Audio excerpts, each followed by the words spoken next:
త్వరగా కొన్ని విలువైన సంగతులు విందాం. వాతావరణం హాట్గా ఉంది కనుక త్వరగానే ముగించే ప్రయత్నం చేస్తాను. అందరికి క్లియర్గా ఉందిగా నా వాయిస్? ఓకే. పునరుద్ధానాన్ని గురించి ప్రతి ఏడాది మనం మాట్లాడుకునే ఒక ప్రత్యేకమైన అంశమే. అయితే ఇలా ఉంది అలా ఉందని కాదు, కానీ ఒక నాస్తికులుగా, ఒక హేతువాదులుగా అసలు ఈ రోజుని క్రైస్తవులు మాత్రమే నమ్ముతారు, కానీ క్రైస్తవులు కానివారు నమ్ముతున్నప్పుడు వాళ్ళ భావజానాలను కూడా మనం పరిగణనలోకి తీసుకోవాలి. వాళ్ళ విధి విధానాలు కూడా ఎందుకు నమ్మరు? దానికి ఒక లాజిక్ ఉండాలి, దానికి ఒక రీజనింగ్ ఉండాలి. అలాంటి వారికి పునరుద్ధారణ గురించి సాక్ష్యం ఇచ్చే సాక్ష్యం నీలో నాలో ఉండాలి. అది లేనప్పుడు అడుగుతున్నాను, నువ్వు చర్చికి రావడం వేస్ట్. పునరుద్ధానం సాయంత్రం కూడా చెప్తాను, వీలైతే ఆ లైవ్ కూడా ఫాలో అవ్వండి. పునరుద్ధానం నమ్మడం విషయం కాదండి, పునరుద్ధానానికి సాక్ష్యంగా ఉండడమే అసలు విషయం. మరలా చిన్న విషయం కాదు. నేను పునరుద్ధానాన్ని నమ్ముతున్నాను, పునరుద్ధాన ఆదివారంలో నేను పాలు పంపులు పొందాను, ఇది పెద్ద విషయం కాదు. ఇది ట్రెడిషనల్ రిలీజియన్ యాటిట్యూడ్ అంటారు దాన్ని. అది ఎవడైనా నమ్ముతాడు, అది కాదు. నువ్వు నమ్ముతున్న దానికి నువ్వే విట్నెస్గా ఉండగలవా? అలా ఉండాలి అంటే నీ దగ్గర స్టఫ్ ఉండాలి, అంటే సబ్జెక్ట్ తెలియాలి. ఆ సబ్జెక్ట్ నువ్వు ఎంత బలంగా నమ్ముతున్నావో నువ్వే సాక్ష్యంగా సొసైటీలో ఉండాలి. ఈ వేలో ఈరోజు మనం ఆలోచిద్దాం. మొబైల్ రంగంలో, ఎలక్ట్రికల్ రంగంలో, అడ్వాన్స్ టెక్నాలజీలో ఒక న్యూ వరవడ్ తీసుకొచ్చింది ఐఫోన్. యాపిల్ దాని అధినేత, దాన్ని కనిపెట్టినవాడు, దాని ఫౌండర్ ఎవరో మనకు తెలుసు, స్టీవ్ జాబ్స్. ఆయన ఎత్తుకున్న విధానం చాలా విచిత్రం. ఒక సాదాసీదా ఉద్యోగం, ఒక ఎలక్ట్రికల్ డిపార్ట్మెంట్లో పనిచేస్తున్నవాడు కసితో డబ్బు కావాలనుకున్నాడు, కసితో పేరు కావాలనుకున్నాడు.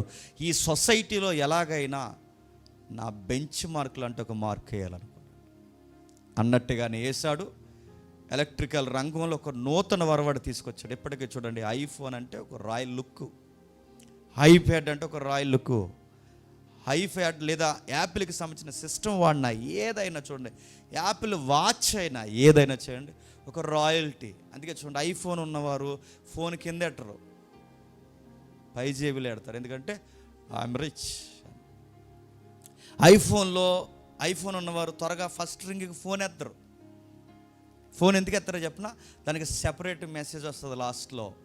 అది తెలుసు ఐఫోన్ వాళ్తున్న వారికి. నాకెలా తెలుసంటే మా వైఫ్ది ఐఫోన్, నాదే తీసుకుంది.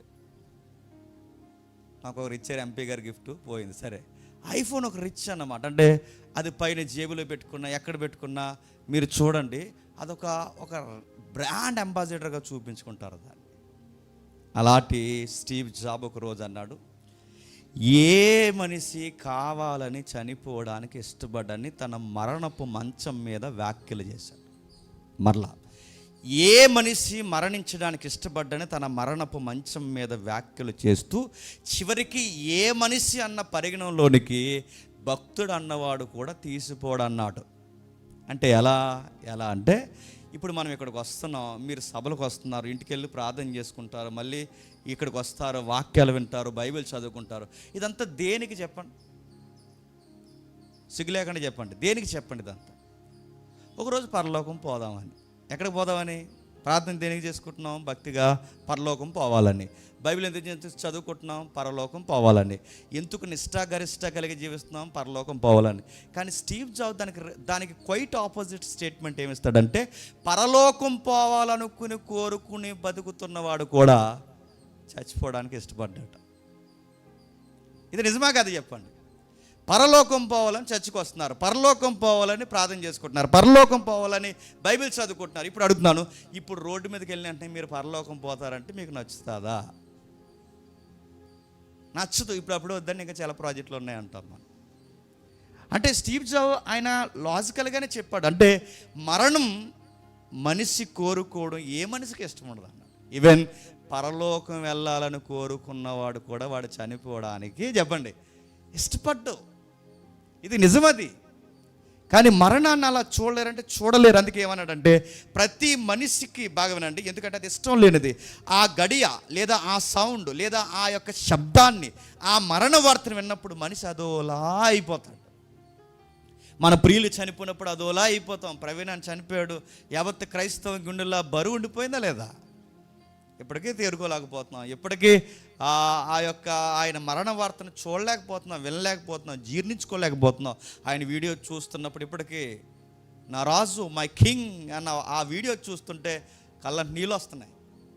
ఆయన చనిపోయాడు, ఆ చనిపోయిన వార్తను చూడండి, ఇష్టపడలేకపోతున్నా. ఆ వార్త అందరిని నిశ్శబ్దంలో పెడుతుంది. ఆయన్నే కాదు, మన ప్రియులు ఎవరు చనిపోయినా అదొక రకమైన నిశ్శబ్దంలోకి పోతాం, అదో రకమైన నిశ్శబ్దంలో పోతాం. అందుకే స్టీవ్ జాబ్ ఏమంటాడంటే మరణ వార్త ప్రతిరోజు మనిషికి గుర్తుంటే ఎదుటోడితో బాగా మాట్లాడదామంట.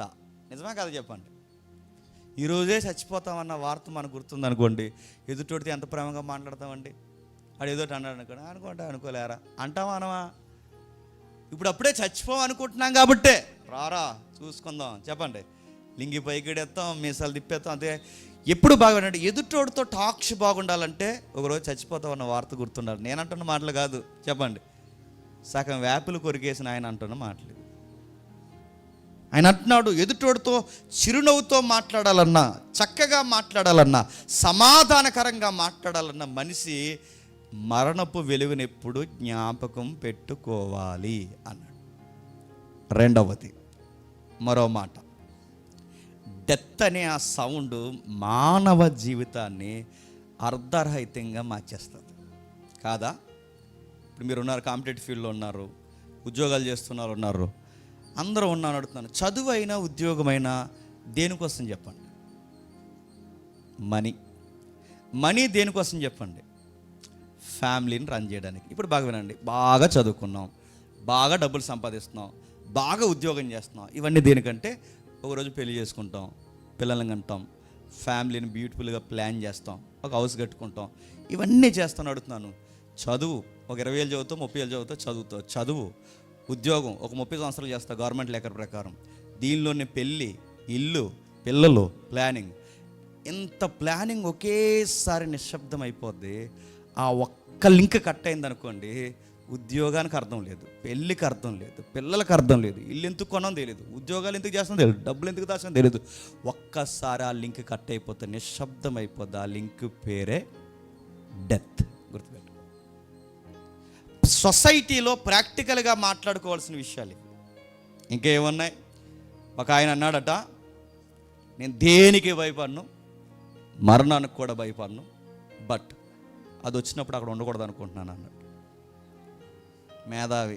మళ్ళీ ఏమంటున్నాడండి, నేను దేనికి భయపడను, అసలు దేనికి నాకు సంబంధం లేదు, దేనికి భయపడను, కానీ మరణానికి కూడా భయపడను, కానీ అది వచ్చినప్పుడే నాకు అక్కడ ఉండాలనిపించట్లేదు. ఒక ఫిలాసఫర్ ఆ క్వశ్చన్కి ఆన్సర్ చేస్తే ఏమన్నాడంటే, గుడ్ న్యూస్ ఏంటంటే నువ్వు ఏదైతే ఉండకూడదు భయపడనని చెప్తున్నావో ఒకరోజు వాస్తవికంగా అది వస్తుంది. ఇది గుడ్ న్యూస్. బ్యాడ్ న్యూస్ ఏంటంటే అది వచ్చినప్పుడు నువ్వు ఎక్కడికి వెళ్ళావు, ఖచ్చితంగా దాని ముందు నిలబడాలి. ఇది బ్యాడ్ న్యూస్. నేను అడుగుతాను, సొసైటీలో మేధావులు మాట్లాడుతున్న మాటలు ఇవి. అందుకే చూడండి, ఫ్యామిలీ అర్థం ఉండాలంటే మనిషి బతుకుండాలి. ఎదుటోడితో మనం సరిగ్గా మాట్లాడాలంటే మరణపు భయం ఉండాలి. జీవితంలో పరలోకం పోవాలని బతుకుతున్నవాడు కూడా ఇష్టపడినది ఏదన్నా ఉంది అంటే ఆడు చచ్చిపోవడానికి ఇష్టపడి. ఎందుకంటే మరి పరలోకం పోతావు కదరా చచ్చిపో అంటే అది కూడా ఆడికి నచ్చదు. ఇంకా ఏముంది, చదువైనా చదువు లేనివాడైనా, డబ్బున్నవాడైనా డబ్బు లేనివాడైనా అందరినీ సమానంగా తారతమ్యాలు లేకుండా పలకరించే దాని పేరే చెప్పండి చావు, డెత్. చుట్టంలా వచ్చేది అందరి దగ్గరికి.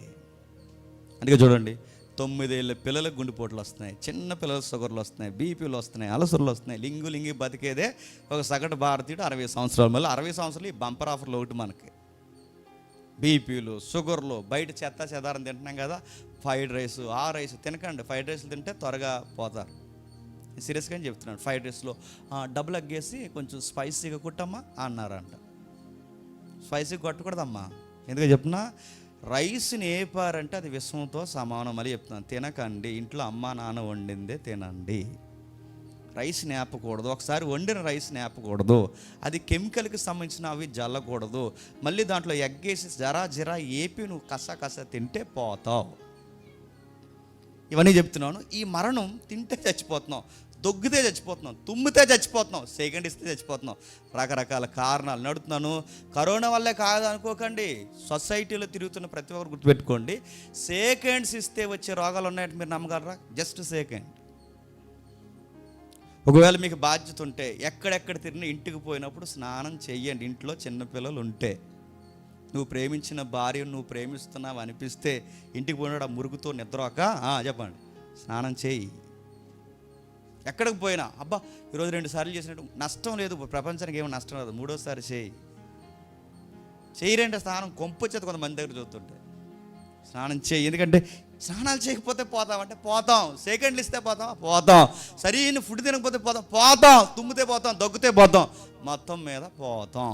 అంటే అది కారణాలు ఎత్తుక్కుంటుందంటే ఎత్తుక్కుంటుంది. అది ఎలాగైనా కారణాలు ఎత్తుక్కుంటుంది. అందుకే దీని గురించి ఎలా అర్థం చేసుకోవడం అంటే మనుషులు అర్థం చేసుకోవడానికి మతాలు పుట్టించారు.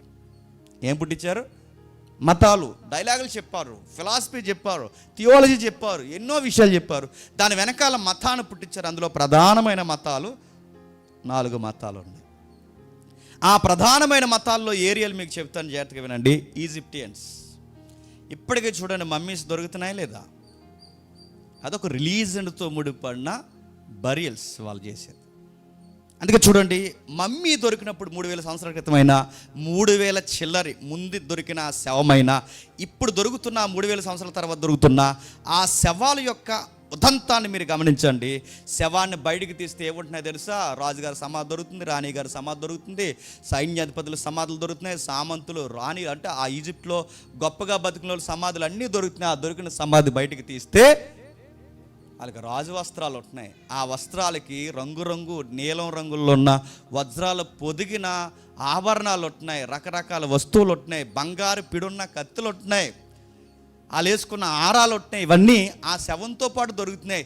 ఎందుకు అలా కప్పెట్టారని ఈజిప్టియన్స్ని అడిగితే, ఇప్పటికీ గూగుల్ తల్లి అయినా జెమినీ అయినా మనకు చెప్పేది ఏంటంటే, ఎందుకు అలా కప్పెడుతున్నారని ఏఐని అడిగినా మనకు చెప్పేది ఏంటంటే, వాళ్ళకు ఒక బిలీఫ్ ఉంటుందట. ఆ నమ్మకం ఏంటంటే, మళ్ళీ మనిషి ఒక రోజు చెప్పండి బతుకుతాడు.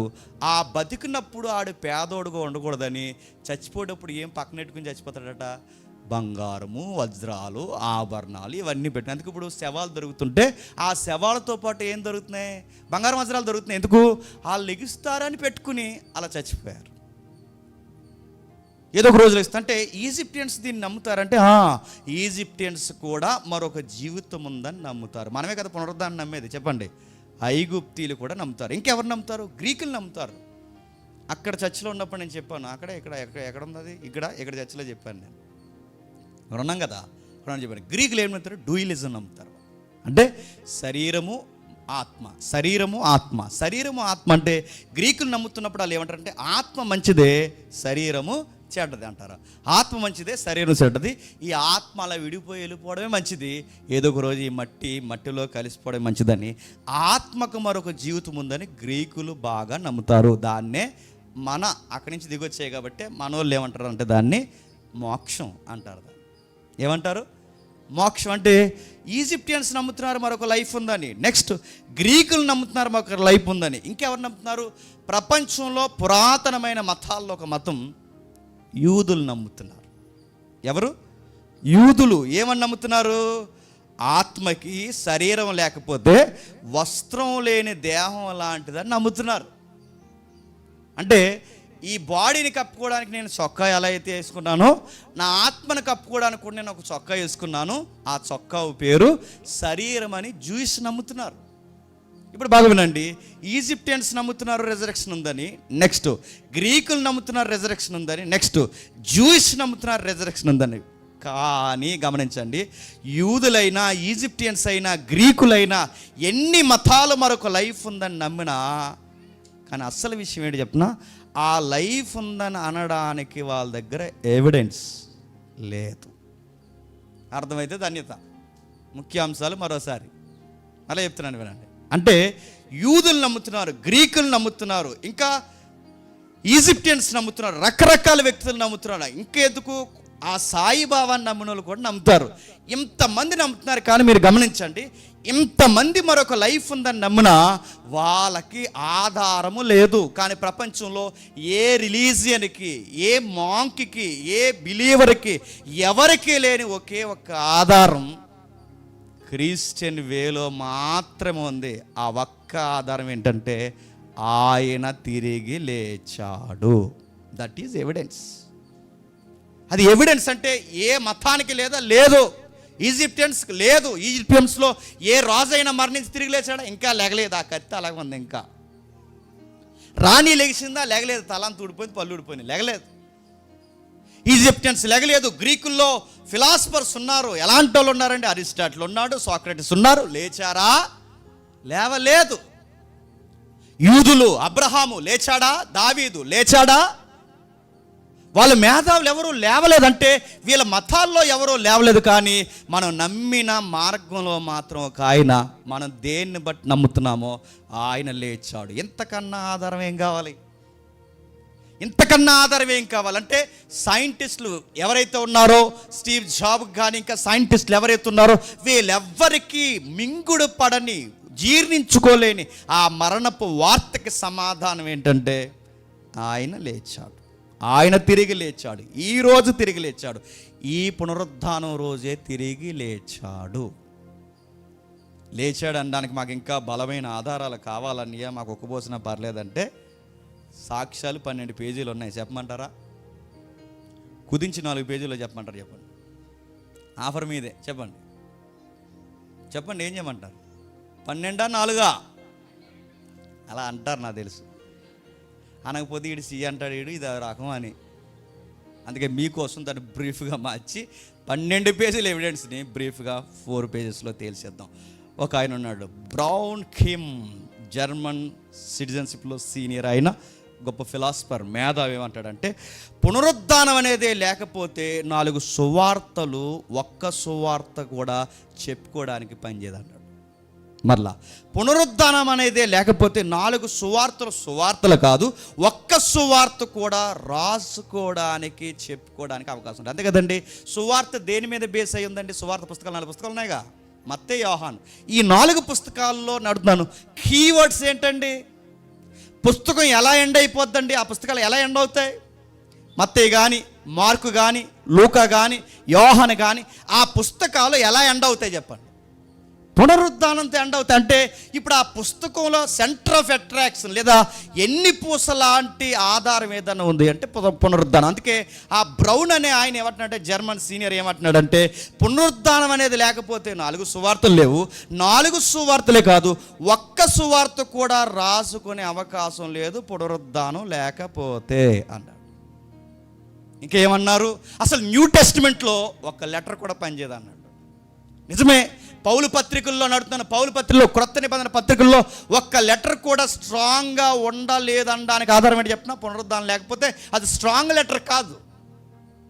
ఎవ్రీ పత్రికలో మీరు చూడండి, ఏ లెటర్లో అయినా మీరు చూడండి, పౌలు గారి ఖచ్చితంగా ఆయన పునరుద్ధానం టచ్ చేస్తాడు. ఆయన న్యూ టెస్టిమెంట్లో లెటర్స్ అన్నిటికీ ఊపిరి లాంటిది పునరుద్ధానం. అసలు సంఘము ఉంది అని చెప్పుకోవాలంటే పునరుద్ధానం ఉండాలి. అసలు సంఘమే ఉందా అని చెప్పుకోకూడదంటే పునరుద్ధానం జరగకూడదు. రెండోది, ప్రార్థనలో నడుతున్నాను. ప్రార్థన చేస్తే అర్థం ఉంటుందా? ప్రార్థన నడుతున్నాను.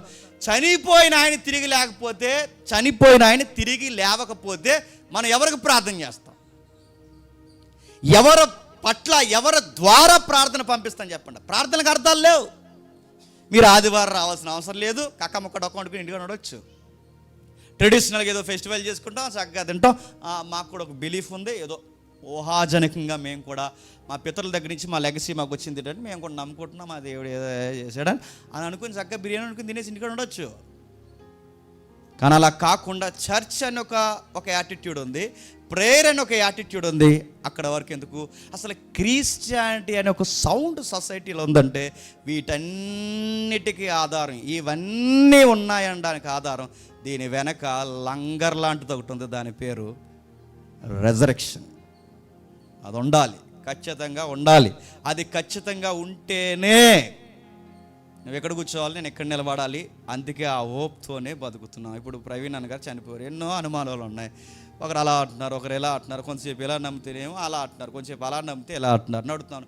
ఇన్ని జరిగిన క్రైస్తవ మనోభావాలన్నీ దెబ్బతిన్నా, ఇన్ని వేల మంది వన్ డే 25,000 మంది రోడ్డు మీదకి వచ్చి నిలబడినా ఒక్కరు కూడా గవర్నమెంట్ ఆస్తులకు కానీ, వాహనాలకి, మీరు చూడండి బస్సులకు కానీ, హైవేలకు కానీ ఎక్కడ ఇన్ని వేల మంది హాని చేశారా? హామ్ చేస్తామని ఏమైనా సౌండ్ ఇచ్చారా? లేదు. ఎందుకు ఇవ్వలేదు? అందరి గుండెల్లో ఉన్నది ఏంటో తెలుసా? ఇదే మన కాకినాడ టౌన్లో ర్యాలీ చేస్తూ కొన్ని వేల మంది వచ్చారు. ఆ ర్యాలీ చేస్తూ ర్యాలీలో మన సహోదరులు, మన పితరులు పాడిన పాట ఏంటో తెలుసా? యేసు రాజుగా వచ్చిచున్నాడు, భూలోకానికి తీర్పు తీర్చిపోతున్నాడు, ఈ ప్రపంచానికి జడ్జిమెంటే ఉంది. మీ జడ్జిమెంట్లు మాకు అనుకూలం కాకపోవచ్చేమో కానీ వన్ డే ఈ ప్రపంచానికి జడ్జిమెంటే ఉంది. చూసారు, మన పాటల్లో రెజరెక్షన్ ఉంది, మన పాటల్లో హోప్ ఉంది, మన ధర్నాల్లో గవర్నమెంట్ మీద మనం ఎలాంటి హాని చేయకుండా ఉండడానికి కారణం ప్రవీణ్ అన్నగారైనా ఇంకెవరైనా మళ్ళీ ఒక రోజు చెప్పండి బతుకుతారు. అందుకే చూడండి, మన పితరుల దగ్గర నుంచి ఆ లెగసీ ఉంది మనకి. అందుకే ఇవన్నీ చూస్తున్నప్పుడు దీన్ని బేస్ చేసుకుని మీకు తెలిసిన మాట కొంచెం డిఫరెంట్గా నేను మాట్లాడుతాను. ఒక్కసారి ఆ మాటలు తీయండి. 15వ అధ్యాయం మొదటి కొరింథీ పత్రిక 15వ అధ్యాయం, మొదటి కొరింథీ పత్రిక 15వ అధ్యాయం 12వ వచనం నుండి. క్రీస్తు మృతుల్లో నుండి లేపబడి ఉన్నాడని ప్రకటింపబడుచుండగా మీలో కొందరు మృతుల పునరుద్ధానం లేదని ఎట్లు చెప్పుచున్నారు? మృతుల పునరుద్ధానం లేని ఎడల క్రీస్తు కూడా లేపబడి ఉండలేదు. క్రీస్తు లేపబడి ఉండని ఎడల, నేను కొన్ని పదాలు మాట్లాడతాను, అందులో మీరు సుమారు 12 నుండి 17 వరకు మీరు నోట్ చేయండి. నేను చెబుతున్నవి జస్ట్ అక్కడ లుక్ వేయండి. అక్కడ పౌలు గారు ఏమని ఆర్గ్యుమెంట్ చేస్తున్నారు చూడండి. పౌలు గారు అంటున్నారు, క్రీస్తు వాస్తవికంగా లేపబడి ఉండని ఎడల, అంటే ఆయన నిజముగా పునరుద్ధానం చెందకపోతే మా బోధ యూజ్లెస్ బోధ అన్నాడు. ఆ మాట అన్నాడు లేదు అక్కడ? మా ప్రీచింగ్ అంతా యూజ్లెస్, మా కష్టం యూజ్లెస్, క్రీస్తునందు మీ విశ్వాసం యూజ్లెస్, వ్యర్థం అన్నాడు. ఇంకేమన్నాడు? ఆయన కొరకు మరణిస్తున్న వారి మరణపు హతసాక్ష్యాలు వ్యర్థం. ఇంకా ఏమంటున్నాడు? ఆయన గూర్చి శారీరకంగా మానసికంగా నలిగిపోవడం వ్యర్థం. ఆయన కొరకు ముందుగా మన కొరకు చనిపోయిన వారి జీవితాలు వ్యర్థం. క్రీస్తు లేపబడి ఉండకపోతే, లాస్ట్లో అంటాడు ఆ 19వ వచనంలో, క్రీస్తు లేపబడి ఉండకపోతే ఆయన అంటున్నాడు ఏమంటాడంటే, భూమి మీద మనకంత ఎర్రోలు ఇంకెవరు లేరంట. అంతే కదండి? అంటే ఆయన ఆర్గ్యుమెంట్ ఎంత లాజికల్గా చెప్తున్నాడు చూడండి. మా బోధ యూజ్లెస్ కాదు, అది ఉపయోగకరమైందని చెప్పాలంటే ఆయన లేవాలి. హతసాక్షుల మరణాలు వ్యర్థం కాలేదని మనం చెప్పుకోవాలంటే ఆయన మరణించి తిరిగి లేచిన వాడై ఉండాలి. భూమి మీద మన అమాయకులం కాదు, భూమి మీద మన నిరీక్షణ కలిగిన వారు మనం చెప్పుకోవాలి అంటే మన ప్రభువు అయిన యేసుక్రీస్తు వారు తిరిగి లేవాలి. అంటే వాళ్ళు ఎలా లింక్ పెడుతున్నారు చూడండి. క్రైస్తవం అంటే మళ్ళీ చెప్తున్నాను, అది ఊహించుకునేదో, యాదృచ్ఛికంగా జరిగిందో, లేదా ఎవరో కల్పించిన పొక్కట పురాణమో కాదు. అలా అనుకుంటే ఇలాంటి లాజికల్ ఆర్గ్యుమెంట్లు వాళ్ళు చేయరు. ఇంత ధృవీకరణతో సమాజంతో వారు మాట్లాడరు. అలా మాట్లాడుతున్నారంటే వాళ్ళు మాట్లాడుతున్న మాటలు చాలా బలమైనవి. వీళ్ళు ఇలా మాట్లాడడానికి కారణం ఏంటంటే వీళ్ళందరికీ ఒక బేస్ ఉంది, పాత నిబంధన అంటారు. ఆ పాత నిబంధన నుంచి ఆ వార్తలు ప్రకటింపబడుతూనే ఉన్నాయంట. ఏమైనా ప్రకటింపబడుతుంది ఒకసారి చూడండి. దానియేలు గ్రంథం, త్వరగా దానియేలు గ్రంథం 12వ అధ్యాయం, దానియేలు గ్రంథం 12వ అధ్యాయం 2వ వచనం.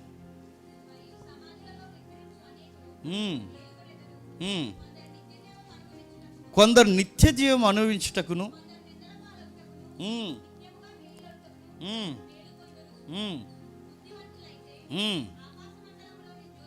ఏంటట? మళ్ళీ చదవమ్మ వచ్చును. బుద్ధిమంతులైతే, అది కాదు, ఆ ముందు చదువు 2వ వచనం. మరియు సమాధుల్లో నిద్రించిన అనేకులు మేలుకొందురు, కొందరు నిత్యజీవం అనుభవించుటకు, కొందరు నిందల పాలగుటకు, నిత్యముగా హేయులగుదురు. దానియేలు అంటే చిన్నోడండి.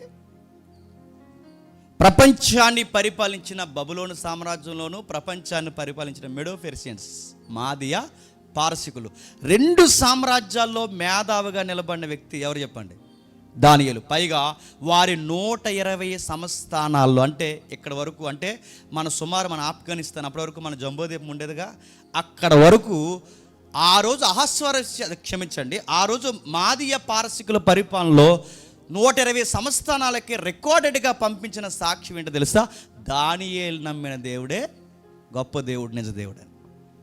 ఇప్పటికీ ఆ సాక్ష్యాలు ఉన్నాయి లేదా? శిలాశాసనాలు ఉన్నాయి, ఇప్పటికే బయటపడుతున్నాయి.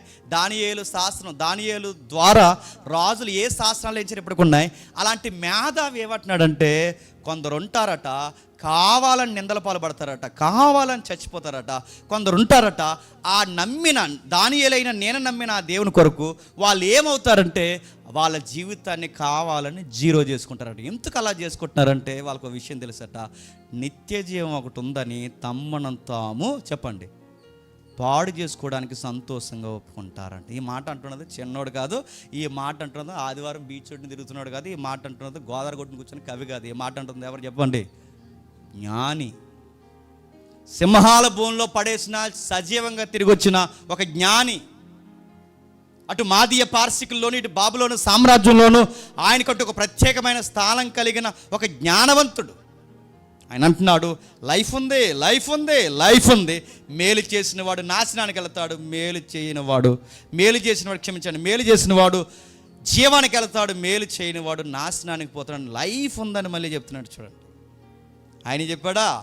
రాజుల ఆస్థానాల్లో రాజనీతి శాస్త్రాలు ఎరిగిన యెషయా కూడా చెప్పాడు. ఏమని చెప్పాడు చూడండి, ఎందుకు చెప్తున్నాను రెఫరెన్స్ మీకు అర్థమవుద్ది.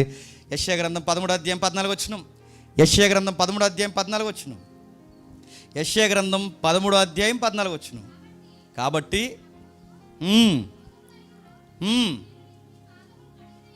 13-14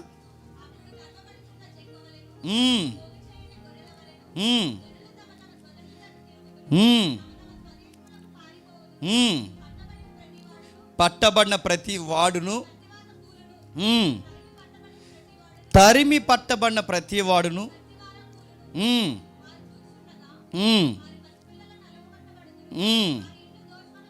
క్షమించండి రెఫరెన్స్ మిస్ అయింది. అక్కడ ఒక మాట ఉంటుంది, మీరు చూడండి. అక్కడ ఒక మాట ఉంటుంది, ఏమనంటే, ఓ మరణమా నీ విజయం ఎక్కడ, ఓ మరణమా నీ ముళ్ళు ఎక్కడని.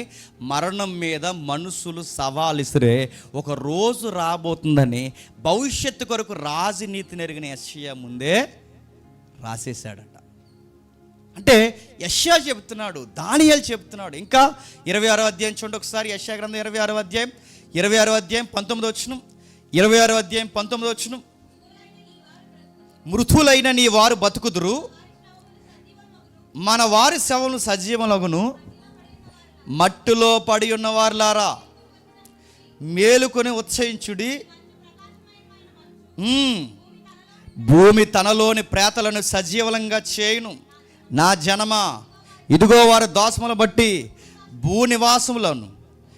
భూనివాసులను శిక్షించుటకు యెహోవా తన నివాసంలో నుండి ఎడల వచ్చుచున్నాడు. ఒకరోజు దేవుడు వస్తాడట. ఆ దేవుడు వచ్చినప్పుడు మృతులైన వారు లేస్తారట, ప్రేతలు తిరిగి వస్తాయట, వాళ్ళందరూ సజీవంగా నిలబడతారట. ఆ రోజట మంచు ప్రకాశించినట్టు వాళ్ళ శరీరాలు నూతనముగా ప్రకాశిస్తాయంట. అంటే యెషయాకు తెలుసు, దానియేలుకు తెలుసు, ఇంకెవరు తెలుసు? యెహెజ్కేలుకు కూడా తెలుసు. చూస్తారు ఒకసారి, జస్ట్ లుక్ చేయండి.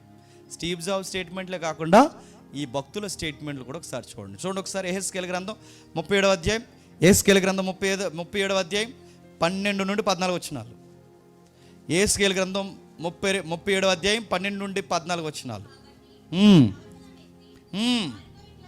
వారితో ఇట్లనము, ప్రభువుకు యెహోవా సెలవిచ్చినదేమనగా,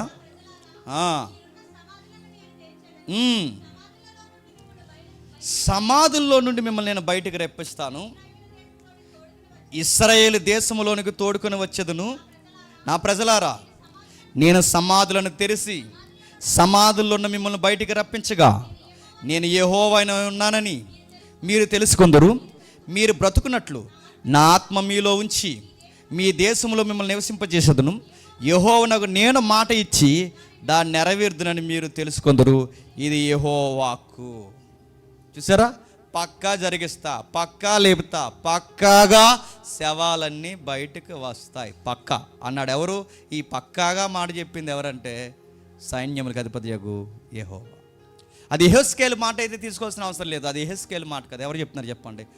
ఉన్నవాడు ఉన్నానని చెప్పుకున్న యెహోవా చెబుతున్నాడు ఏమనంటే, ఖచ్చితంగా ఒకరోజు వారిని తిరిగి లేపుతాను. ఇంకేం చెప్పారు? సాంగ్స్లో మాట్లాడారు. ఒకసారి చూడండి 16వ కీర్తన. ఎందుకు చెబుతున్నాను ఇవన్నీ వినండి ఒకసారి. 16వ కీర్తన 10-11 వచనాలు చూడండి.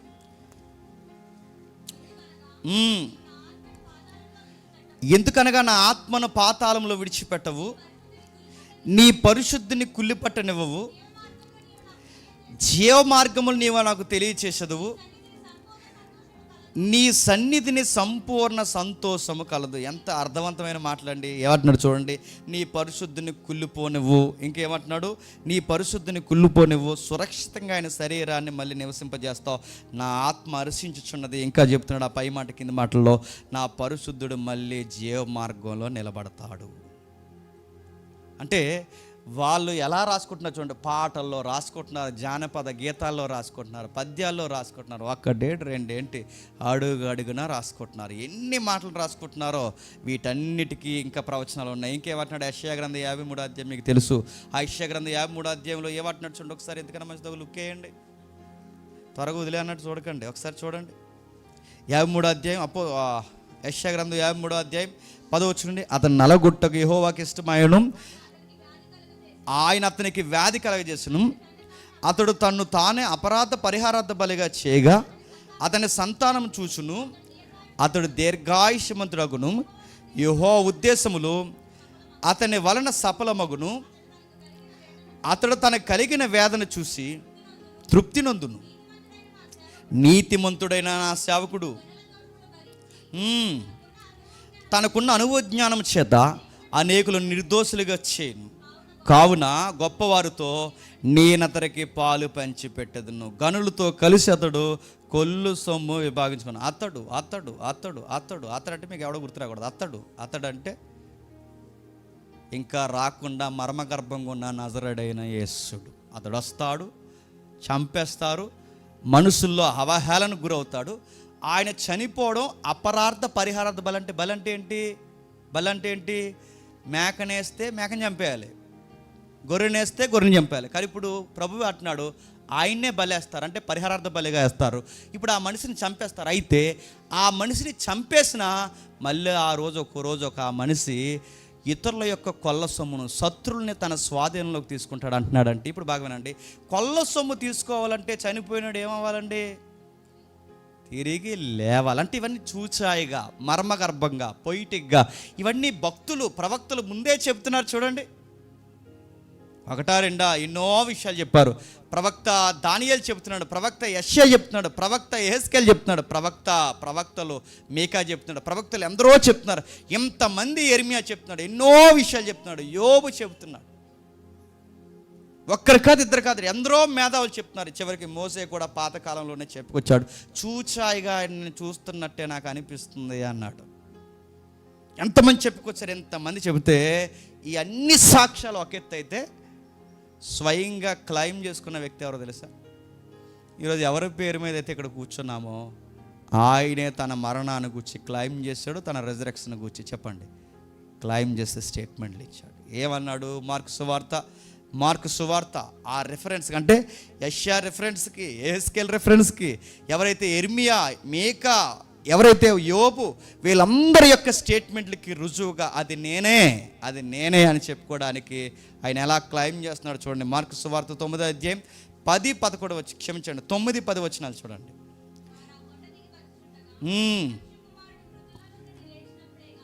మనుష్య కుమారుడు మృతుల్లో నుండి లేచినప్పుడే కానీ అంతకుముందు మీరు చూసిన వాటిని ఎవరితోని చెప్పవద్దనెను ఆయన వారికి ఆజ్ఞాపించినట్టు మనుష్య కుమారుడు తిరిగి లేస్తారు. ఇప్పుడు నాకు ఒక పబ్లిసిటీ చేయకండి, మీరు పబ్లిసిటీ చేసే ఒక రోజు ఉంటుంది, ఆ పబ్లిసిటీకి ఆ రోజు బేస్ ఉంటుంది, ఆ రోజు పబ్లిసిటీకి ఎవిడెన్స్ ఉంటుంది. మీరు చేసే ఆ పబ్లిసిటీకి ఒక సాక్ష్యం ఉంటుంది. ఆ సాక్ష్యం ఏంటంటే మై రెజరెక్షన్ అన్నాడు. నా పునరుద్ధానం, నేను తిరిగి లేచిన తర్వాత మీరు చెప్పేదానికి ఎవిడెన్స్ ఉంటుంది, అప్పుడు చెప్పండి, ఇప్పుడు చెప్పకండి, కొంచెం సైలెంట్గా ఉండండి అన్నాడు. ఆయన ఎంత అర్థవంతంగా, ఎంత ధీమాగా చెబుతున్నాడు చూడండి. ఇంకా చూడండి, యోహాను సువార్త 2వ అధ్యాయం 2వ అధ్యాయం 19వ వచనం నుండి, యోహాను సువార్త 2వ అధ్యాయం 19వ వచనం నుండి, ఈ దేవాలయం పడగొట్టుడి.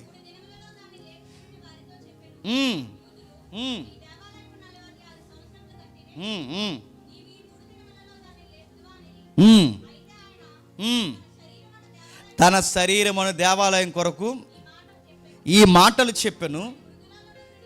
ఆయన మృతుల్లో నుండి లేచిన తర్వాత ఆయన ఈ మాట చెప్పినని ఆయన శిష్యులు జ్ఞాపకం చేసుకుంటారు. ఏమంటున్నాడండి? 3వ రోజు లేస్తాను, మరలా లేస్తాను, నేను లేచినప్పుడు ఊరు వాడ సాటింపేసేయండి అన్నాడు. అంతే, స్వయంగా ఆయనే చెప్పుకుంటున్నాడు. ప్రవక్తలు చెప్తున్నారు. ఇంకేంటండి ఆయన బోధల్లో, జస్ట్ రెఫరెన్స్ చెప్తాను వినండి. ఆయన బోధల్లో మార్కు సువార్త 8వ అధ్యాయంలో చెప్పాడు, 9వ అధ్యాయంలో చెప్పాడు, 10వ అధ్యాయంలో చెప్పాడు, 12వ అధ్యాయంలో చెప్పాడు, 14వ అధ్యాయంలో చెప్పాడు, మత్తయి సువార్త 12వ అధ్యాయంలో చెప్పాడు, మత్తయి సువార్త 16వ అధ్యాయంలో చెప్పాడు, మత్తయి సువార్త 17వ అధ్యాయంలో చెప్పాడు, 9వ అధ్యాయంలో చెప్పాడు, 20వ అధ్యాయంలో చెప్పాడు, 21వ అధ్యాయంలో చెప్పాడు, 26వ అధ్యాయంలో చెప్పాడు, లూకా సువార్త 9వ అధ్యాయంలో చెప్పాడు, 11వ అధ్యాయంలో చెప్పాడు, 13వ అధ్యాయంలో చెప్పాడు, 20వ అధ్యాయంలో చెప్పాడు, 22వ అధ్యాయంలో చెప్పాడు, యోహాను సువార్త 2వ అధ్యాయంలో చెప్పాడు, 3వ అధ్యాయంలో చెప్పాడు, 8వ అధ్యాయంలో చెప్పాడు, 12వ అధ్యాయంలో చెప్పాడు, 19వ అధ్యాయంలో తిరిగి లేచాడు. ఆయన బోధలు ఎంత వాస్తవికమైనది. గమ్మత్తు ఏంటంటే ఇప్పుడు ఈ పుస్తకాలు, ఈ సువార్తలు, ఈ 4 సువార్తలు, పత్రికలు, ప్రవక్తల పుస్తకాలు, యెషయా గ్రంథం, యెరెమయా గ్రంథం, యోబు గ్రంథం, ఇవన్నీ మీరు చూడండి. ఇవన్నీ అలా కలిపి గుట్టగా ఒక చోట దొరకలేదు. మీరు అది గుర్తుపెట్టుకోండి. నా మాట మీకు అర్థమవుతుంది. అలా గుట్టగా 4 సువార్తలు ఒకేసారి అక్కడ దొరకలేదు. ఎక్కడ సువార్త ఎక్కడో దొరికితే అక్కడెక్కడో సువార్త దొరికింది, అక్కడెక్కడో సువార్త దొరికితే అక్కడెక్కడో సువార్త దొరికింది. అంటే ఒక ప్రాంతానికి సువార్తలకి సంబంధము లేదు. కానీ ఒక ప్రాంతానికి సంబంధం లేకపోయినా ఆ పుస్తకంలో ఉన్న విషయాలకు మాత్రం చెప్పండి సంబంధం ఉందంటే అడుగుతున్నాను. నువ్వో తరంలో పుట్టావు, నేనో తరంలో పుట్టాను, 10 సంవత్సరాల ముందు పుట్టావు, 10 సంవత్సరాల తర్వాత పుట్టాను. నీ గడియ వేరు, నా గడియ వేరు. కానీ గమ్మత్తేంటి చెప్పిన, మనం ఒకరికొకరు పరిచయం లేకపోయినా కానీ ఒక్క విషయాన్ని మాత్రం రాసాం. ఆ ఒక్క విషయాన్ని అంత ఖచ్చితంగా రాసామంటే అది ఎంత వాస్తవం కాకపోతే రాస్తాం. అర్థమైతే ధన్యత, అర్థమవకపోతే ముఖ్యాంశాలు మరోసారి. అర్థమవుతుంది అనుకుంటున్నాను నేను. అంటే చరిత్ర ప్రకారం ఒకేసారి ఒకే చోట ఈ వ్యక్తులు రాసిన పుస్తకాలు ఒక్క చోట దొరకలేదు. కుమ్రాన్ గృహంలో యెషయా గ్రంథం దొరికితే మిగిలిన పుస్తకాలు ఎక్కడో దొరికితే ఎక్కడెక్కడో దొరికాయి ఇవన్నీ. కానీ ఎక్కడెక్కడో దొరికిన పుస్తకాలన్నింటిలో ఒకటే కంటెంట్ ఉంది. దీన్ని ఏమనాలి? వాస్తవం అనాలి. బాగా వినండి. వాస్తవాలు ఎప్పుడు నలుగురు చెప్పినా, 400 మంది చెప్పినా వాస్తవంగా అని చెప్తారు. ఇప్పుడు నా కళ్ళ ముందు ఏదైనా గొడవ జరిగింది అనుకోండి, నలుగురు చూశారు, ఎలా చెప్తారు? నిజంగా జరిగింది కాబట్టి ఈయన సాయంత్రం అడిగినా, ఆడిని మధ్యాహ్నం అడిగినా, ఆడిని నైట్కి అడిగినా, ఈడు అక్కడిని అడిగినా, ఈయన ఎక్కడిని అడిగినా నలుగురు చూశారు కాబట్టి నలుగురు ఒకే విషయాన్ని చెప్పరా? లేని గొడవని వాడు చెప్పడం మొదలెట్టాడు అనుకోండి, లేని గొడవ మొదలు చెప్పడం మేము నలుగురిని చెప్తామన్నారు అనుకోండి, నలుగురు చోట లేరు అనుకోండి, ఏం చెప్తారండి? ఒకడోడు చెప్తాడు, రకరకాల విషయాలు చెప్తారు, అడ్డంగా దొరుకుతారు. అందుకే చూడండి, దొంగ సాక్ష్యాలు కోర్టులు ఎందుకు దొరుకుతారు చెప్పిన? నిజంగా జరిగింది అనుకోండి, సాక్ష్యాలను వెనక ముందు పిలిచి తిరగేసి ఎన్ని క్వశ్చన్లు అడిగినా విషయం పక్కా చెప్తారు. దొంగ సాక్ష్యాలు అనుకోండి, అది అంటారు, అల్వా అంటారు, జడ్జి గారు గుర్తుపెట్టుకో. అంటే అండి నోర్మే, విలువైన కోర్టు సమయాన్ని వ్యర్థం చేస్తున్నాం, బొడుద్దాయి అని తిడతారు. అక్కడ ఏమర్థమవుతుందంటే, నిజమైతే నిజాన్ని 4 సార్లు అడిగినా, 400 మంది అడిగినా, నలుగురిని ఎన్నిసార్లు అడిగినా నిజాన్ని పక్కా చెబుతారు. రెండవది బాగా వినండి, ఎక్కడ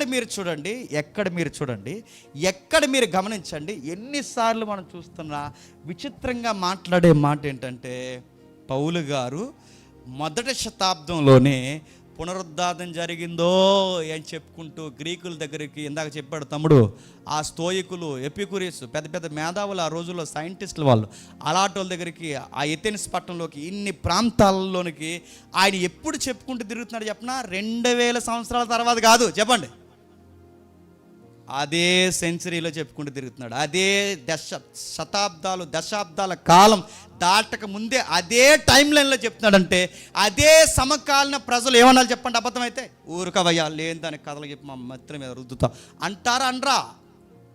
అన్నారా? నోరు ఎల్లబెట్టి అన్నారు. ఇలాంటి విషయాలు ఇలా రోడ్డు మీద చెప్పేస్తున్నావు నువ్వు, ఇలాంటి విషయాలు మార్కెట్ ఈదుల్లో చెప్పేస్తున్నావేంటి, మా అరియోపగు సభలో చెబుతావా అని పిలిపించి మరీ చెప్పించుకున్నారు. ఈ సబ్జెక్ట్ ఏ సబ్జెక్ట్ చెప్పండి? రెజరెక్షన్. ఎంత వాస్తవం కాకపోతే అడుగుతున్నాను, ఆ రోజు పౌల్ని ఎదిరించలేకపోయారు. పునరుద్ధాన బోధని చెప్పుకుంటూ కళ్ళ ముందు తిరగడమే కాదు, పద్యాలుగా బట్టేశారు. ఆ పద్యంలో ఒక పద్యం చూపించిన చూద్దాం ఒకసారి. మొదటి తిమోతి పత్రిక చూడండి ఒకసారి. మొదటి తిమోతి పత్రిక 3వ అధ్యాయం, మొదటి తిమోతి పత్రిక 3వ అధ్యాయం 16వ వచనం. మొదటి తిమోతి పత్రిక 3వ అధ్యాయం 16వ వచనం. నిరాక్షేపముగా, తిరుగు లేకుండా, సంశయాలు లేకుండా, అనుమానాలు లేకుండా దైవ భక్తిని గూర్చిన ఒక ఆధారం ఈ సమాజంలో మనకుంది. ఏంటది? ఆ దేవుడు సత్సయుడుగా ప్రత్యక్షమాయను, ఆత్మ విషయమందు నీతిపరుడాయను, దేవదూతలకు కనబడెను, రక్షకుడని జనముల్లో ప్రకటింపబడును, లోకమందు నమ్మబడును, ఆరోహణుడై, రెజరెక్షన్, ఆరోహణుడై తేజోమడైన. దీన్ని ఏమంటారు చెప్పనా? పోయాలన్నారు. అంటే పద్యాలు. ఆ రోజుల్లో పద్యాలు పడారట. ఆ పద్యంలో ఒక పద్యమే పౌలు గారు కోట్ చేస్తున్నాడు. ఊరకే కాదు, ఇది ఎందుకు పెట్టాడు తెలుసా లైను? ఇది ఎక్కడో ఏ పుస్తకంలో ఉందనుకోండి, ఏ పుస్తకంలో ఉండదు. ఆ రోజుల్లో పద్యాలు ఇవి, క్రైస్తవ పద్యాలు పాడుతున్నారు. ఏమని? ఆ పద్యాన్ని జ్ఞాపకం చేస్తూ ఈ లెటర్లో కోట్ చేస్తున్నాడు తిమోతికి. ఆయన శరీరముగా ప్రత్యక్షుడైను, ఆత్మ విషయమై నీతిపరుడని తీర్పు పొందను, దేవదూతలకు కనబడును, రక్షకుడని జనముల్లో ప్రకటింపబడును, లోకమందు నమ్మబడును, ఆరోహణుడై తేజోమయుడైన. విశ్వదావిరామ ఇన్రా వేమం లేదు, విశ్వాసి వినరా అని చెప్పాడు. ఆ రోజు విను. ఈ పద్యం వెనకాల కొట్టేసినదే విశ్వాసిగా వినిది. ఇదిగో విను, ఇది కవి చెప్పిన పద్యాలు కాదు, విశ్వాసులు చెప్పిన పద్యాలు ఇవి. ఇంకేం చెప్పాలి? ఆయన లేచాడు అనడానికి ఇంకేం కావాలి చెప్పండి? ఆయన తిరిగి లేచాడు. పైగా ఆయన తిరిగి లేచాడు అనడానికి ఆధారం ఏంటంటే, వీళ్ళు రాసినవన్నీ వాస్తవమైన పుస్తకాలు అనడానికి చాలామంది సాక్ష్యాలు చెప్పారు. అవన్నీ టైం లేదు కనుక జస్ట్ నేను టచ్ చేసి వెళ్ళిపోతాను. అందులో కొందరు వ్యక్తులు, జోసఫస్, టాసిటస్, లూసియస్, సెయఫియస్, తాల్ముడ్, ఇన్ని సాక్ష్యాలు తెర మీద తీసుకొచ్చి వీటిని దాటి వెళ్ళండ్రా అన్నారు క్రైస్తవ విశ్వాసాలు. గుర్తుపెట్టుకోండి. ఎన్ని కావాలి చెప్పండి? ఇన్ని సాక్ష్యాలు ఉన్నాయి. ఇన్ని సాక్ష్యాలు పెట్టి ఆయన తిరిగి లేచాడు. అయినా ఒక మాట చెప్తున్నాను వినండి. శిష్యులను పిలిచి ప్రభువు ఏమన్నాడు తెలుసా? చెక్ చేసుకోండి రండి. తోమా, నమ్మలేకపోతున్నావా? చెక్ చేసుకోరు. గాయాల్లో ఏలిపెట్టు, పక్కలో ఏలిపెట్టు, చెక్ చేసుకో. ఈ దేవుడితో వచ్చిన గొడవ ఏంటి చెప్పినా, మీరు సాయంత్రం వినండి వీలైతే. ఈ దేవుడితో వచ్చిన గొడవ ఏంటంటే, మీరు వీలైతే సాయంత్రం పక్కా ఫాలో అవ్వండి లైవ్ని. ఈ దేవుడితో వచ్చిన గొడవ ఏంటంటే, నాకు రుజువులు ఉన్నాయి అంటాడు ఆయన. నాకు రుజువులు ఉన్నాయి, ఇదిగో నా రుజువును చూడు. శిష్యుని పిలిచాడు యోహాను సువార్త 20వ అధ్యాయంలో, చెక్ చేసుకో అన్నాడు. ఆ లూకా సువార్త 24వ అధ్యాయం 39-40 అంటున్నాడు, తాకి చూడండి, నేనే ఆయన అనడానికి. ఆయన దర్శనంలోనూ వచ్చి కనబడి వెళ్ళిపోలేదు, ఆయన మర్మగర్భంగా ఉండిపోలేదు, పలుమార్లు ప్రత్యక్షమయ్యాడు. సుమారు 1 రోజు 2 రోజులు కాదు, 40 రోజులు తనను తాను చెప్పండి బయలుపరుచుకున్నాడు. ఆ రోజుల్లో 500 మంది సాక్ష్యం అంటే మాటలా. ఈ రోజుల్లో కోర్టులో సాక్ష్యం బలంగా ఉండాలంటే ఎంతమంది ఉంటే సరిపోతుంది చెప్పనా? 4 ఉంటే సరిపోతాయి. ఒక కేసు ఇన్ని అయిపోవాలంటే బలమైన సాక్ష్యాలు తిరుగు లేకుండా 4 ఉంటే చాలు, కేసు గెలిచినట్టే. కానీ గమ్మత్తు చూడండి, 4 కాదు, ఎంతమంది ఉండరు చెప్పండి? 500 మందే కాదు. లిస్ట్ చెప్తాను, జస్ట్ గుర్తుపెట్టుకోండి, లుక్ వేసి ఉంచండి. 500 మందే కాదు చెప్తాను. మేరీ మగ్దలేన్ ఉంది, ఇంకెవరున్నారు? చాలామంది ఆవిడ పక్కన స్త్రీలు ఉన్నారు. ఇంకెవరున్నారు? సైమన్ ఫేటర్ ఉన్నాడు. ఇంకెవరున్నారు? మార్గ మధ్యలో ఇతర శిష్యులు ఉన్నారు. ఇంకెవరున్నారు? శిష్యులందరికీ ఒకేసారి గదిలో కనబడ్డాడు. ఇంకెవరున్నారు? అనుమానాలతో సైంటిఫిక్ ఫిట్నెస్ల కొరకు ఎదిగిన తోమా ఉన్నాడు. ఇంకెవరున్నాడు? 7 అపోస్తులు కనిపించాడు. ఇంకెవరు కనిపించాలి? అందరికీ అపోస్తులు కనిపించిన తర్వాత చాలామంది కనిపిస్తూ ఒలీవ కొండ మీద 40 రోజులు కనపరుచుకున్నాడు. ఇంకెవరికి కనబడాలి? 500 మంది కనబడ్డాడు. ఇంకెవరు కనబడ్డాడు? కడపటి యాకోబుకి కనిపించాడు. ఇంకెవరు కనబడాలి? పేతురుకి కనబడ్డాడు. ఇంకెవరు కనబడాలి? కడపట అందరికీ నమ్మకస్తుడైన పౌలుకి కనబడ్డాడు. ఇన్ని సాక్ష్యాలు ఉంటే లేచాడంటారా అన్నావంటే నువ్వు ఎక్కడ ఉండకూడదు, నేను జాయిన్ చేసేది అక్కడ. ఇన్ని సాక్ష్యాలు నడుతున్నా, 4 ఉంటేనే ఇది రుజువాన్ని ధృవీకరిస్తున్న ఈ చట్టాలు. ఈ జనరేషన్లో కూడా ఇన్ని సాక్ష్యాలు 500కి మించి పైసలుక. క్రీస్తు శకం అంటే 2000, ఇక్కడి నుంచి 2000 సంవత్సరాల క్రితం. 500 సంఖ్య చిన్న సంఖ్య అండి. మొన్న ఎన్నో పేపర్లో, ఫేస్బుక్లో పేపర్ కటింగ్ పెట్టారు. ఫేస్బుక్లో 89లోనో అంటే మనం పుట్టకముందు 87లోనో ఎప్పుడు అంట సైకిల్ 18 రూపాయలు అంట. సైకిల్ ఈరోజు సైకిల్ ఉండేగా, సైకిల్ 18 రూపాయలు. నాడు 18 రూపాయలు కూడా ఏమవుతుందండి, సమోసా కూడా రావట్లేదు బయట. కానీ ఆ రోజుల్లో 18 రూపాయలకి సైకిల్ అంటే మీకు ఏమర్థం అవుతుంది? వెనక్కి వెళ్ళే కొలది చిన్న సంఖ్య కూడా చెప్పండి వాల్యూ ఎక్కువ ఉంది. ఆ రోజుల్లో 500 మంది అంటే చిన్న సంఖ్య. స్త్రీలకు కనబడ్డాడు, పేతురికి కనబడ్డాడు, అపోస్తులకు కనబడ్డాడు, తోమాకు కనబడ్డాడు, ఏడుగురికి కనబడ్డాడు, గదిలో కనబడ్డాడు, ఒలీవ కొండ మీద కనబడ్డాడు, 500 మంది కనబడ్డాడు. పేతురు యాకోబులకు కలిసి కనబడే చివరిన పౌలుకి కనబడ్డాడు. ఇంకేం కావాలి? ఒక మేధావి ఏమంటాడంటే, ఆయన వస్త్రాలు అలాగే ఉన్నాయంటే నిజంగానే ఆయన తిరిగి లేచాడు.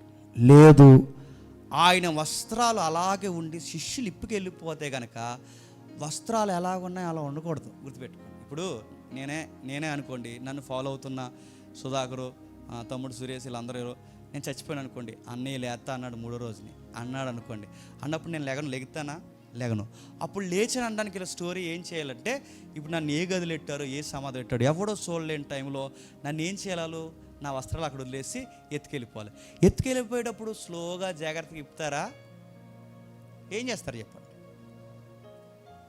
ఆ సరిగా రాదు. ఎందుకంటే దానికి కొన్ని పాలు వేసి కలిపేసరిగా యూదులు ఇలా చుడతారు కదా, ఇలా చుడతారు. అది కొన్ని ద్రవాలు వాడతారు వాళ్ళు, ఈ కలబంతో కలిపి కొన్ని ద్రవాలు వాడతారు, సుగంధ ద్రవ్యాలు కలిపి వాడతారు. దాన్ని ఎలా చుట్టినప్పుడు వస్త్రం మళ్ళీ రాదు. మనకేటి సున్నీలాగా వేస్తారు, తీర్థం వచ్చేది. మనకు సున్నీగా కదా వేస్తారు, వైట్ సున్నీలాగా వేస్తారు. అది సరి కూడా వేరే రేడు పెద్ద రేడు తెచ్చి పడేరా అంటారు. ఓ పౌటిని వేస్తారు, ఒక దండ వేస్తారు. మన సమాధిలో నుంచి మనం బయట నుంచి చాలా ఈజీ అబ్బా. కానీ యూదుల సమాధిలో నుంచి ఒక మనిషిని ఎలా ఉన్న వస్త్రాలు అలా ఉంచి ఆ మనిషిని బయటికి తీసుకురావడం అంటే చెప్పండి జరిగే పనా? ఇప్పటికీ మీరు గమనించండి, బ్రిటిష్ మ్యూజియమో ఏ మ్యూజియం నాకు తెలియదు, జర్మన్ మ్యూజియమో, రెండిట్లో కన్ఫ్యూజ్ నాకు. ఇప్పటికీ ఆ వస్త్రం సజీవంగా ఉండాలి చెప్పండి. ఆయన ఫేస్ ఐడెంటిఫికేషన్ చేయడానికి ఇప్పటికీ వస్త్రం ఉంది. అంటే ఇప్పటికీ మీరు గమనించండి, ఆ వస్త్రం ఇంకా చెక్కు చెదరకుండా ఉందంటే శిష్యులు నిజంగా అడావుడిగా దొంగిలిస్తే ఆ వస్త్రం ఏమవ్వాలి చెప్పండి? కుక్కల జించిన ఇస్తరా కావాలి, అయ్యిందా? ఇప్పటికీ ఆ వస్త్రం ఎలా ఉంది? ఇప్పటికి చూడండి, ఏ వీడియోల్లో ఇప్పటికీ యేసుక్రీస్తు వారు ఒరిజినల్ ఫేస్ ఏంటో ఇప్పుడు చూపిస్తున్నారు, మీరు చూస్తున్నారు లేదు? ఎంత విచిత్రం చూడండి. ఆ వస్త్రం ఇంకా అలానే ఉందంటే, చెక్కు చెదరకుందంటే, బాడీ మాత్రం మాయమైందంటే అది మానవులు ఎవరు చెక్కు చెదరకుండా గాయాలతున్న బాడీని బయటికి తీయడం చెప్పండి అసాధ్యం. ఎవిడెన్స్. ఇంకేం కావాలి? ఇంకా చాలా విషయాలు ఉన్నాయి. ఇంకేం కావాలంటే ఒక ఎవిడెన్స్ అంటారు. సువార్తలు చదివిన వాళ్ళు ముగించేస్తాను, ఇంకా అంత ఎర్రగా చూడకండి, నేను ముగించేస్తాను. ఇంకా ఎవిడెన్స్ ఏం చెప్పారంటే మీరు గమనించండి, సిలువకు ముందు ప్రాణాలు చేతిలో పట్టుకుని పారిపోయిన ఎవరండి? శిష్యులు. బాగా వినాలి. సిలువకు ముందు ప్రాణాలు చేతిలో పెట్టుకుని పారిపోయిన వారు శిష్యులు. సిలువ మరణం తర్వాత ప్రాణాలు చేతిలో పెట్టి తీసుకొనిరా అని ముందుకు పరిగెట్టింది. మళ్ళీ చెప్పండి, అదే శిష్యులు. మీకు ఏమర్థమవుతుంది? ఏం అర్థం లేదని అర్థమైంది, చెప్తాను వినండి. సిలువకు ముందు, బాగా వినండి, సిలువకు ముందు ప్రాణాలు చేతిలో పెట్టుకుని ఆయన ఎవడో నాకు తెలియదు అన్నారు. ఆయన ఎవరో మాకు తెలియదని దాక్కుండిపోయారు, గదుల్లో దాక్కుండిపోయారు, పరారైపోయారు. కానీ సిలువకు ముందు ప్రాణాలు చేతిలో పెట్టుకుని పారిపోయిన వీళ్ళే మళ్ళీ ప్రాణాలు ఇవ్వడానికి ఎదురొచ్చారంటే సిలువకు ముందు సిలువకు తర్వాత మధ్యలో ఏం జరిగింది చెప్పండి? రెజరెక్షన్ జరిగింది. అందుకే కుందేళ్ళు స్థాయిలో ఉన్న శిష్యులు చెప్పండి ప్రాణాలు అర్పించే హతసాక్షులయ్యారు. ఇంకేం కావాలి? ఇంక ఎవిడెన్స్. బైబిల్ని ఈ లైన్లో చదువుతుంటే ఇంకేం కావాలి చెప్పండి? అందుకే విలియం లెనిన్ అనే ఒక ఆయన ఏమంటాడంటే, చరిత్ర ప్రకారం యేసు ప్రభు యొక్క మరణాన్ని రుజువు చేయొచ్చా, పునరుద్ధానాన్ని రుజువు చేయొచ్చా అంటే బేసిక్గా రుజువు చేయొచ్చు అన్నాడు. మొన్న ఎవడో వేసాడు, మళ్ళీ సైంటిస్ట్ పేపర్ ఎక్కడో సేవ్ చేసి నేను గుర్తులేదు, వీలే సాయంత్రం చేపిస్తాను. ఆడ అంటున్నాడు యేసు ప్రభు సమాధట గిజా పిరమిడ్ కింద ఉందంట. ఎక్కడ? గిజా పిరమిడ్ కింద పెట్టేశారు. పిరమిడ్ తవ్వేండి సమాధి. పిరమిడ్ తవ్వేండి అంటే తవ్వలేరు కాబట్టి సమాధి ఎక్కడుందంట చూసారా? గిజా పిరమిడ్ అంటే ప్రపంచంలో ఎత్తైన పిరమిడ్ ఏంటండి? మొత్తం ఉద్యోగాలు ఎలాగైతే చెప్పండి ఎత్తైన పిరమిడ్ గిజా పిరమిడే కదండి. ఆ పిరమిడ్ కింద ఉందట యేసుప్రభు బాడీ. మళ్ళీ అడుగుతున్నానండి, చరిత్రకారులు కానీ ఎవరైనా పురావస్తు శాస్త్రవేత్తలు కానీ అంతా వద్దండి, యేసుప్రభుది ఒక్క ఎముకొస్తే ఒక్క ఎముక దొరికితే, ఒక్క ఎముక ఇక్కడ చిటికిన వేలు ఎముక దొరికినా క్రిస్టియానిటీ మొత్తం కొలాప్స్ పోయినట్టే. ఒక్క ఎముక ఎక్కువ కూడా వద్దు, ఆయన గోరు దొరికినా, ఆయన ఎంట్రుక దొరికినా, మళ్ళీ చెప్తున్నా క్రిస్టియానిటీ మొత్తం పోయినట్టు, వాస్ అవుట్. కానీ దొరకదు. 2000 సంవత్సరాలైనా దొరకదు, 3000 సంవత్సరాలైనా దొరకదు, దొరకదు. 3000 సంవత్సరాల క్రితం ఉన్న, 3000 సంవత్సరాల క్రితం ఉన్న ఫరో సమాధైనా దొరుకుద్ది, 4000 సంవత్సరాల క్రితం ఉన్న మోసే సమాధైనా దొరుకుద్ది. కానీ 2000 సంవత్సరాల క్రితం వెనకున్న క్రీస్తు సమాధిలో ఆయన శవం దొరకదు. ఎందుకంటే ఆయన తిరిగి లేచాడు. దొరకదు. చిటికిన వేలు ఎముక దొరికినా అని అడుగుతాను. క్రైస్తవ్యం పోయినట్టే, క్రైస్తవ్యం పోయినట్టే. ఇంకా ఏముంది, ఇంకా ఏముంది ఆయన గురించి కంటే మీరు గమనించండి. ఆయన బరియలు చేసింది ఎవరండి? శిష్యులు చేశారా? ఆయన బరియలు చేసింది ఎవరండి? ఆయనతో కలిసి భోజనం చేసిన వాళ్ళు చేశారా? ఆయనకి సంబంధం లేనోడు ఆయన సమాధి కార్యక్రమం చేశాడు. ఆయన పేరు ఇందాక తమ్ముడు చెప్పాడుగా, ఆ సద్దుకైల పరిసయ్యుల గుంపుకు చెందినాడు. ఆయన పేరు అరిమతయి యోసేపు. ఎవరైతే వ్యతిరేకించారో ఆ టీం మెంబరే కదా చేశాడు సమాధి. ఆయన శిష్యులు చేశారా? ఆయన తాలీకోలు చేశారా? వాళ్ళ తమ్ముళ్ళు చేశారా? వాళ్ళు నమ్మేలేదు, తిరిగి లేసే వరకు. ఎవరు చేశారు? ఆయనకి సంబంధం లేని వ్యక్తి చేశాడు. ఆయనకి సంబంధం లేని వ్యక్తి చేశాడు. చేసిన వాడు మరిచి వెళ్ళిపోయాడు, చేసిన వాడు నమ్మి వెళ్ళిపోయాడు, చేసిన వాడు ఇక ఆయన లేస్తాడని నమ్మకంతో వెళ్ళిపోయాడు. తర్వాత దాన్ని ఎవరు చూశారు? మొట్టమొదటిగా ఆయన చూసింది ఎవరు తెలుసా? చెప్పండి, చెప్పండి. ఇదైనా వెళ్ళారు ఇవాళ తెల్లవారుజాముని? వెళ్ళలేదా? ఎవరో లేచిపోవాలని ఇంక వెళ్ళడం మానేస్తారు. తాతలా లేచిపోయి రండి, ఏడాది నుంచి రాకుండా ఉన్నారు అనాలి. పరార్. నేను అడుగుతున్నాను, ఎవరు మొట్టమొదటి చూశారు చెప్పండి? స్త్రీలు చూశారు. ఎవరు చూశారు? స్త్రీలు. మేరీ మగ్దలేని మిగిలిన వారు చూశారు కదా, స్త్రీలు చూస్తారు. అడుగుతున్నాను, నిజంగానే పునరుద్ధానం అనేది క్రియేట్ చేసే సబ్జెక్ట్ అయితే, ఎవడో కావాలని స్క్రిప్ట్ డిజైన్ చేస్తే స్త్రీలు నడుతున్నాను. ఎవిడెన్స్గా యూదుల్లో ఎవరు నెట్టకూడదు తెలుసా? స్త్రీలు నెట్టకూడదు. ఎందుకంటే వాళ్ళ స్త్రీల సాక్ష్యాన్ని బలంగా చెప్పండి తీసుకోరు.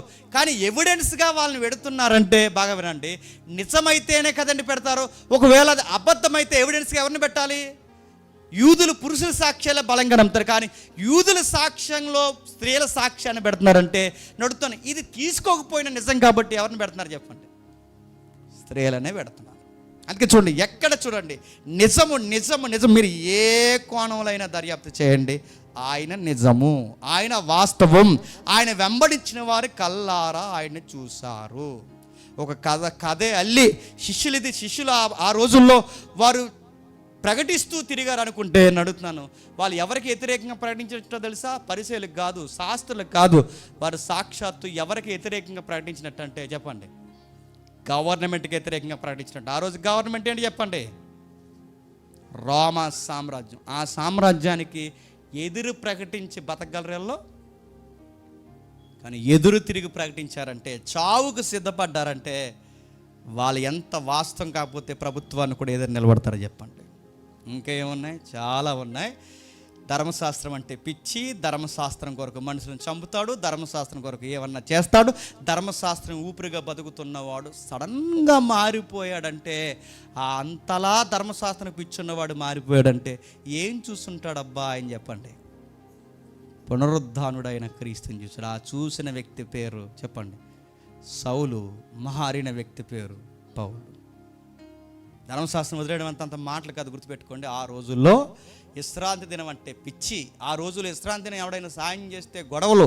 ఆ రోజు విశ్రాంతి దినం దాన ధర్మాలు కూడా చేయడానికి ఇష్టపడరు. అలాంటి విశ్రాంతి దినాన్ని ఎదిరించి, విశ్రాంతి దినం కాదు చెప్పండి, ఈ రోజు నుంచి మన ప్రత్యేక దినం చెప్పండి, ఆదివారం అని ప్రకటించి కాళ్ళు ఎగరేశారంటే ఎంత వాస్తవం కాకపోతే ప్రకటిస్తారు చెప్పండి?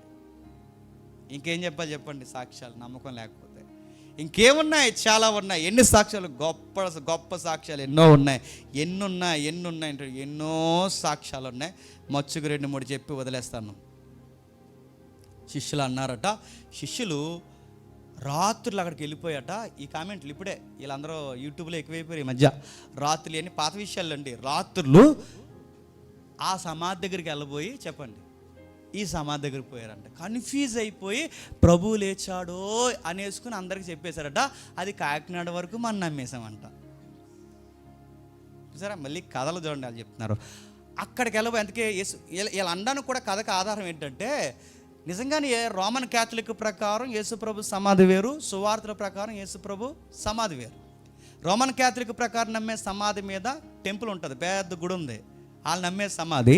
కానీ బైబిల్ లెక్కల ప్రకారం మనకు కనబడే ఒలీవ కొండ దగ్గర సమాధి వేరు. అది ఈ రోజుకి అందరూ దర్శించుకోవచ్చు.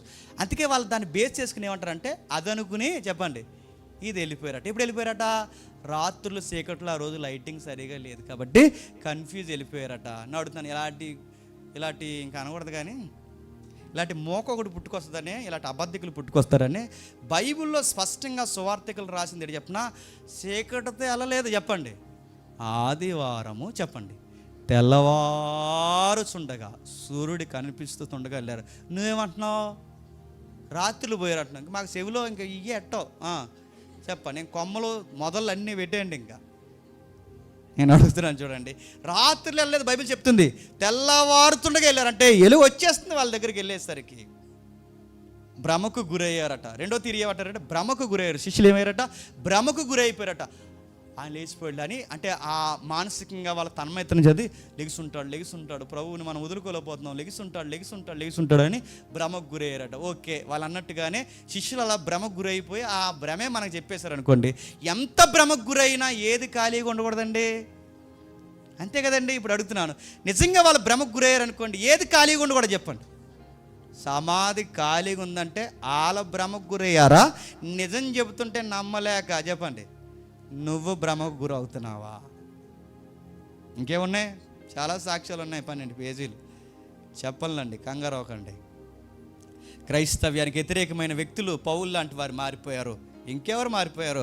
రోమా సైన్యంలో సైన్యాధిపతి మారిపోయాడు. ఇంకెవరు మారిపోయారు? యుద్ధాలు చేసి శవాల్ని పలుమార్లు ఊరేగించిన ఆ మనుషులు, రక్తపు నెత్తుర్లో నడిచి ఉద్యోగాలు చేసిన వారు కూడా మారిపోయారు. ఇంకెవరు మారిపోయారు? రకరకాల వ్యక్తులు మారిపోయారు. ఒక థియరీ ఏమంటదంటే, శిష్యులందరూ కలిసి రండ్రా పోలీసులను కొట్టేసి శవాన్ని అడ్డిపోదాం అనుకున్నారట. ఏంటి? పోలీసులను కొట్టేసట శవాన్ని అడ్డిపోతారు అంటున్నారు. రామ పోలీసులు అంటే ఎలా ఉంటారు అనుకున్నావా? ఎంత పట్టేసుకుంటారు అనుకుంటున్నావా? రేయ్ పరిగెట్టుకురా అంటారు అనుకుంటున్నావా? రోమా పోలీసులు ఫిట్గా ఉంటారు, వాళ్ళ సోల్డరు చాలా ఫిట్గా ఉంటుంది, వాళ్ళు ఈటు వాడే విధానం, కత్తి వాడే విధానం, వాళ్ళ రొమ్ములు, తొడలు, టై దగ్గర నుంచి పై వరకు, చెస్ట్ వరకు ప్రతిదీ చాలా ఫిట్నెస్. అలా ఉంటేనే వాళ్ళని ఎంప్లాయీగా పెడతారు. అలాంటి పోలీసు వాడిని చేపలు పట్టుకునే వాళ్ళు కొట్టేయగలరా? అసాధ్యం. ఇలా స్టోరీలన్నీ నడుపుతున్నాను, పిల్ల స్టోరీలు అండి ఇవన్నీ, పిల్ల స్టోరీలు చెప్తున్నారు. ఆయన లేచాడు, ఆయన తిరిగి వెళ్ళాడు కనుకే ఈ రోజుకి సమాధి చెప్పండి ఖాళీగా ఉంది. ఈ రోజుకి సమాధి ఖాళీగా ఉంది. ఈ రోజుకి సమాధి మనకి సజీవ సాక్ష్యంగా నిలబడుతుంది. రెండవది, లేదు శిష్యులు తీసుకెళ్ళలేదు, ఎవరు తీసుకెళ్ళలేదు, ఆయనకే కొంతసేపుడికి మెలకు వచ్చేసిందంట. ఎక్కడ? సమాధులు. అయ్యో ఇక్కడున్నానేంటి అనుకున్నాడంట. అనుకుని నన్ను సిలివేశారు కదూ, నన్ను చంపేశారు కాదు, ఎట్లయినా సరే ఇక్కడి నుంచి నేను తప్పించుకోవాలని ఆయనకి మెలకు వచ్చేసిందంట. అప్పుడు అలా తిరిగి బయటకు వచ్చాడు. అలా వచ్చేసే ఆప్షన్ ఉందండి? ఏమన్నా అలా రాగలడా? లాజరు బయటికి రా అంటేనే లాజరు ఏమి ఇప్పుకోలేకపోయాడు చెప్పండి. కట్లు ఇప్పుకోలేకపోయాడు. లాజరు బయటికి రా అంటే లాజరే కట్లు ఇప్పుకోలేకపోతే నడుతున్నాను, యేసు ప్రభు ఎలా ఇప్పేసుకుని వెళ్ళిపోతాడండి? పైగా ఆయన ఇప్పేసుకున్న అడ్డంగా ఏముంది చెప్పండి? కొంతమంది కలిసి తోస్తే కానీ జరగనంత బండ ఉంది. అది జరిపినా జరగకుండా దానికి గొలుసులు ఉన్నాయి. ఆ గొలుసులు కదపకుండా రోమ సీల్ ఉంది, సైనికులు ఉన్నారు. ఈ నీటిని కదిపేసుకుని ఎలా వస్తాడండి? ఆ నీటిని కదిపేసుకుని బయటికి రావాలంటే ఆయన మనిషి ఉండకూడదు చెప్పండి, దేవుడై ఉంటే తప్ప చెప్పండి తిరిగి రాలేడు. అందుకే ఎక్కడ చూడండి, ఎలా చూడండి, ఎలాంటి విషయాలైనా అడగండి, అవన్నీ మనకు ఒకటే సాక్ష్యం ఇస్తున్నాయి. ఆయన తిరిగి లేచాడు, ఆయన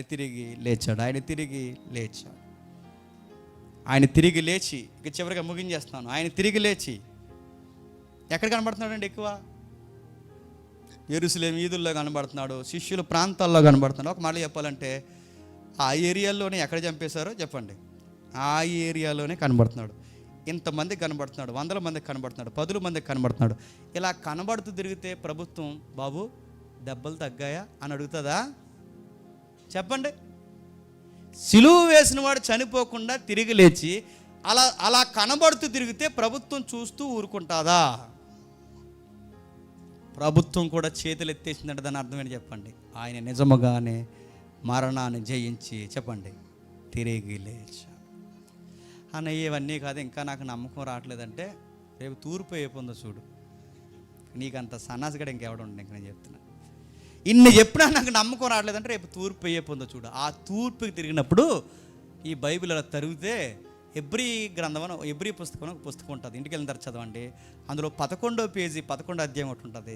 ఆ 11వ అధ్యాయంలో ఆ భక్తుడు స్టేట్మెంట్ ఇలా అంటాడు: ఇంత గొప్ప సాక్ష్య సమూహం మనకుండగా మనకి ఇంకా విశ్వాసము ఎలా అని అడుగుతాడు. అంటే ఒక సాక్షి సమూహమే మేఘం కప్పినట్టు ఉందంట ఆయన నమ్ముకుని. వాళ్ళ అమాయకులు కానప్పుడు మనం నమ్ముకున్న మనం కూడా చెప్పండి అమాయకులం కాదు. వాళ్ళ నిర్దోషులు నీతిమంతులు వారు నమ్మింది నిజమైతే మనం నమ్మేది కూడా చెప్పండి నిజం. ఇంతకన్నా ఏం కావాలి చెప్పండి? అందుకే ఈ నమ్మకమైన దేవుడిని నమ్మేయండి. మరణం వచ్చినా నమ్మండి, ఏది జరిగినా నమ్మండి. ఏ విషయాలు ఎలా జరిగిపోయినా మన ప్రభు అయిన యేసుక్రీస్తు వారు చెప్పండి తిరిగి లేచాడు, లేచాడు, లేచాడు. లేచినవాడు మళ్ళీ తిరిగి చెప్పండి ఒకరోజు వస్తాడు. నేను నమ్మానని అనుకో, నమ్మిన నువ్వేం చేయాలో ఆయన చెప్తాను వినండి. వీలైతే నమ్మిన నువ్వేం చేయాలంటే సాక్ష్యం చెప్పాలి. ఎస్, నేను బలంగా నమ్ముతున్నానని ప్రూవ్ చేయాలి.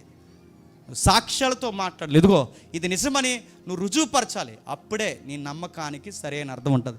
నేను నమ్మాను, నాకు మనసులో అలా అనిపిస్తుంది అనకూడదు. నీకు మనసులో అనిపించడం కాదు, ఊరు వాడా చెప్పండి చెప్పాలి. చెబితే ఏమనుకుంటారో, ఏమనుకున్నా చెప్పండి చెప్పాలి. స్నేహం చేయరేమో, స్నేహం చేయకపోయినా చెప్పాలి.